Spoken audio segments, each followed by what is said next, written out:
Welcome दोस्तों, विशेष ज्ञान के वीडियो सेशन में मैं आपका स्वागत करता हूं। दोस्तों मैं आपके समक्ष उपस्थित हूं एक नए वीडियो में नए टॉपिक के साथ। और हमारा जो टॉपिक है, ये टॉपिक ये है कि हम एक्स्ट्रा ऑर्डिनरी रिजल्ट क्यों नहीं प्राप्त करते हैं, यानी कि हम जो भी काम करते हैं उसमें एक्सेलेंस क्यों नहीं हासिल करते हैं और हमारा रिजल्ट जो होता है एकदम एक एक्सलेंट रिजल्ट क्यों नहीं होता है। तो दोस्तों इसका दो रीज़न हो सकता है। एक रीज़न ये है कि हम सही कार्य को नहीं कर रहे हैं, दूसरा ये है कि हमको जिस कार्य को करना चाहिए उसको फोकस नहीं है। यही कारण है कि हम एक्स्ट्रा ऑर्डिनरी रिजल्ट नहीं पाते। अब इसको हम एलोबरेट करें, इसको हम डिटेल में समझें कि क्या है रीज़न जिसके चलते हम एक्स्ट्रा ऑर्डिनरी रिजल्ट नहीं कर पाते हैं। दोस्तों तो अगर हम टास्क को या कार्य को जो हम करते हैं उसको हम डिफाइन करें और उसको डिवाइड करें कैटेगरी में, तो हमारे जो टास्क है, चाहे हमारे जो वर्क है जिसको हम करते हैं उसको हम चार भागों में बांटते हैं। पहला एक अर्जेंट हो सकता है हमारा टास्क, या नॉट अर्जेंट हो सकता है, या थर्ड इंपॉर्टेंट हो सकता है, या नॉट इंपॉर्टेंट हो सकता है, या ये दोनों में से किसी एक का कॉम्बिनेशन हो सकता है। यही इसी तरह के कार्य को हम करते हैं। अब क्वेश्चन ये है कि जो हम कार्य को करते हैं वो कैसे इंपैक्ट लाता है, हम किस कार्य को फोकस करते हैं, किस कार्य को हमको कम फोकस करना चाहिए, किस कार्य को डेलीगेट करना चाहिए, किस कार्य पे हमारा एफिशिएंसी 100% देना चाहिए ताकि हमारा जो एक्स्ट्राऑर्डिनरी रिजल्ट को हम पा सके और अच्छे रिजल्ट हासिल कर सके। तो आइए हम इसको एक मैट्रिक्स के माध्यम से देखते हैं कि क्या है इसका रीजन। पहले मैट्रिक्स डिफाइन करने से पहले हम डिफाइन करते हैं कि अर्जेंट और इम्पोर्टेंट जो टास्क या एक्टिविटीज है उसे किसे कहते हैं। अब हम अर्जेंट टास्क की बात करें तो अर्जेंट टास्क का मतलब होता है कि इसका मतलब है कि आपको ये काम तुरंत करना है, भले इसका रिजल्ट आपके लिए मायने रखता हो या नहीं हो, आपके रिजल्ट से कोई डिफरेंस हो या नहीं, लेकिन इसको तुरंत करना है। और उसी तरह से अगर हम बात करें इंपॉर्टेंट का मतलब होता है कि something that if not done will have serious consequences in terms of results. अगर इसको आप नहीं करते हैं तो इसका रिजल्ट बुरा होगा, इसका इफेक्ट बुरा होगा। रिजल्ट का मतलब कि इसका जो बाद का जो इफेक्ट होगा जो वो सही नहीं होगा, उसको हम बोलते हैं इंपॉर्टेंट टास्क। और अर्जेंट टास्क उसको बोलते हैं कि आप इसका रिजल्ट भले आपके लिए डिफरेंस लाए या नहीं लाए, कोई इफेक्ट लाए या नहीं लाए, इसको करना बहुत ही जरूरी है। अब आइए हम इसको मैट्रिक्स के माध्यम से एक्सप्लेन करते हैं कि क्या है इन दोनों का कॉम्बिनेशन जो हम काम को करते हैं। तो हमने एक 4 क्वाड्रेंट में डिवाइड किया है। पहले हम अगर देखें वाई एक्सिस पर देखें तो क्या है, नॉट इम्पॉर्टेंट एंड इम्पॉर्टेंट दो कैटेगरी है। और एक्स एक्सिस की बात करें तो उस पर क्या है, अर्जेंट और नॉट अर्जेंट, इसको हम हॉरिजॉन्टल बोल सकते हैं और वाई एक्सिस को हम वर्टिकल बोल सकते हैं। अब आइए देखते हैं जो क्वाड्रेंट 1 है वो किसका कॉम्बिनेशन है, इंपॉर्टेंट एंड अर्जेंट का कॉम्बिनेशन है। इसको क्या बोलते हैं, नेसेसिटी। इस जो टास्क के जो कार्य का जो टाइप है वो बहुत ही नेसेसरी है, इसको आपको करना ही करना है, इसको बिना किए आप आगे नहीं बढ़ सकते हैं। भले इसका रिजल्ट आपके लिए इफेक्टिव हो या नहीं हो, लेकिन इस काम को करना है। दूसरा क्या है, दूसरा है कि आपका नॉट अर्जेंट और इम्पॉर्टेंट है लेकिन अभी अर्जेंट नहीं है, उसको आप बाद में भी कर सकते हैं, उसको प्लान कर सकते हैं।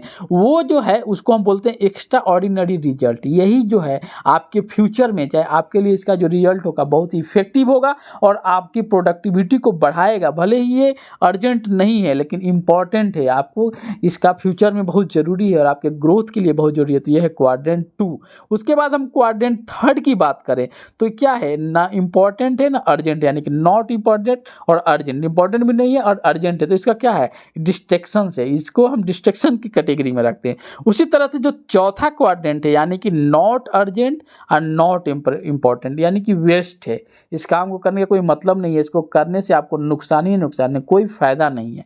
तो दोस्तों ये 4 कैटेगरी के हमारे जो कार्य हैं, नेसेसरी कार्य हैं, एक्स्ट्रा ऑर्डिनरी रिजल्ट वाले कार्य हैं, डिस्ट्रैक्शन वाले कार्य हैं और वेस्ट वाले कार्य हैं। तो आइए हम इनको कैसे करते हैं और इनका रिसर्च जो है, चाहे जो भी अभी तक की जो स्टैटिस्टिक्स है वो बताती है कि हमारा जो टाइम है हम किस में ज़्यादा कंज्यूम करते हैं।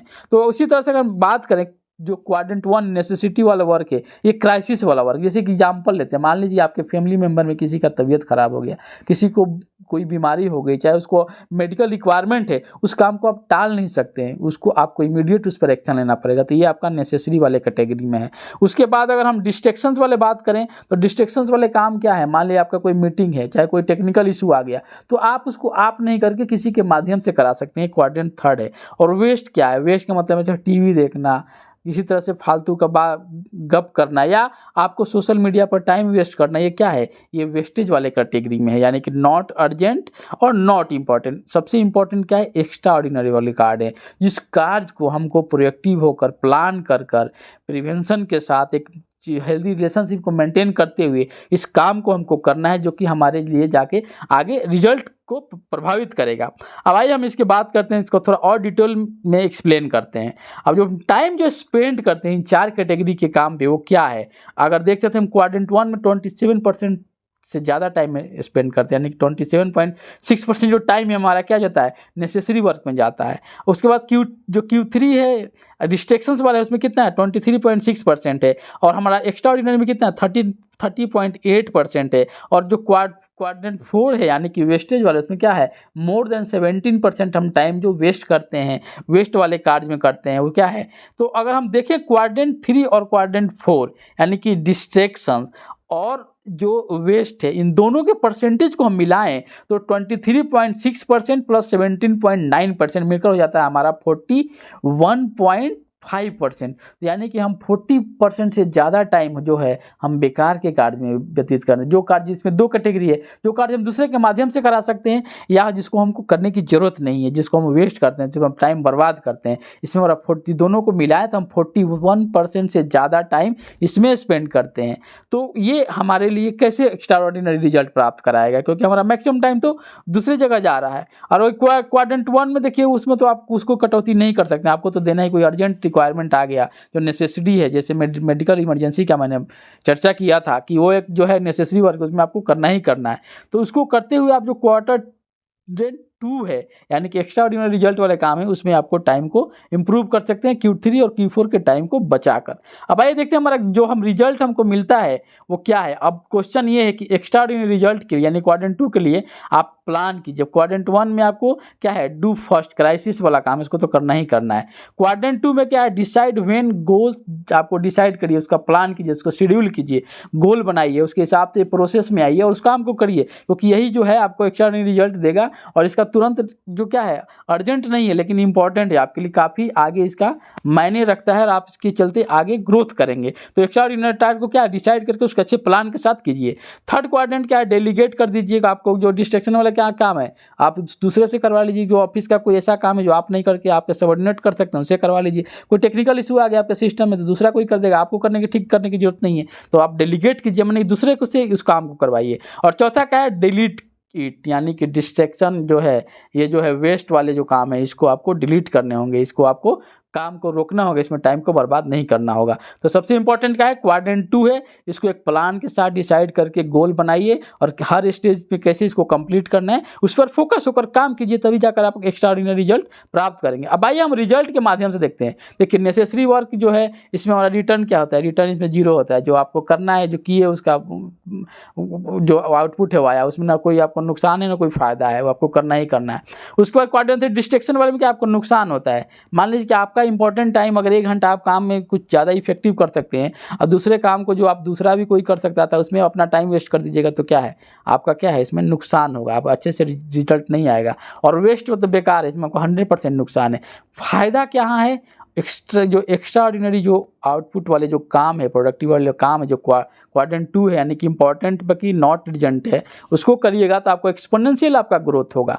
तो कहने का मतलब कि क्वाड्रेंट 1 है क्या ब्रेक इवन है, जो आपको करना ही करना, नहीं चाह के भी उसको आपको करना पड़ेगा। क्वाड्रेंट 3 क्या है नेगेटिव रिटर्न है, क्वाड्रेंट 4 में 0 रिटर्न है, और क्वाड्रेंट 2 में क्या है एक्सपोनेंशियल रिटर्न है, यानी कि फ्यूचर में आपको फायदा ही फायदा है। तो इस पर आपको ज़्यादा फोकस होकर इसके परसेंटेज में जो आपका टाइम है उसमें इसको ज़्यादा बढ़ाना पड़ेगा और इसको काम को करना पड़ेगा। उसी तरह से अगर हम इस वीडियो को कंक्लूड करें तो हमारा जो एक्स्ट्राऑर्डिनरी जो हमको टाइम देना है ताकि हम अच्छा रिजल्ट प्राप्त करें, हमारे फ्यूचर के लिए अच्छा हो, उसको क्या है उसमें हमको फोकस करना पड़ेगा। और जो 2 है डेलीगेट और डिलीट, यानी कि जो डिस्ट्रैक्शन और वेस्ट वाले जो काम हम करते हैं उसमें टाइम को बचा करके और हमको जो एक्स्ट्राऑर्डिनरी रिजल्ट वाले काम है यानी कि इंपॉर्टेंट है लेकिन अभी तुरंत अर्जेंट नहीं है, उसको करने की ज़रूरत है। और उसके लिए क्या स्टेप हो सकता है, make list of work done per day. आप एक लिस्ट बनाइए, कैटेगराइज कीजिए कि टास्क पर क्वाड्रेंट आप कितना करते हैं। उसके बाद रिव्यू अपने वर्क को कीजिए कि आपने जो टारगेट रखा वो काम किया कि नहीं। उसके बाद क्या है कि हैबिट आपकी बन जाएगी और इसको हैबिट की तरफ से जाइए और इसको प्रायोरिटाइज करके टास्क को एक सुदृढ़ तरीके से एक समय के अनुसार उसको डिसाइड करके उसको एक एक छोटे छोटे स्टेप में कंप्लीट कीजिए, तब जाकर आप एक एक्स्ट्राऑर्डिनरी रिजल्ट को प्राप्त कर सकते हैं। दोस्तों मैं आशा करता हूं कि जो वीडियो है आपको कहीं ना कहीं किसी न किसी फॉर्म में अगर फ़ायदा नज़र आता है या कुछ सीखने को मिलता है, इसको लाइक कीजिए, शेयर कीजिए और आप इस चैनल को सब्सक्राइब भी कर सकते हैं, और आपके कुछ पॉइंट्स हैं उसको आप कमेंट के माध्यम से सूचित भी कर सकते हैं, ताकि हम उसको पर रिप्लाई कर सकें और अपने तथ्य को रख सकें। दोस्तों मिलते हैं आपसे फिर नए वीडियो में नए टॉपिक के साथ। तब तक खुश रहिए, मुस्कुराते रहिए और अपने लक्ष्य के प्रति अग्रसर होकर काम कीजिए।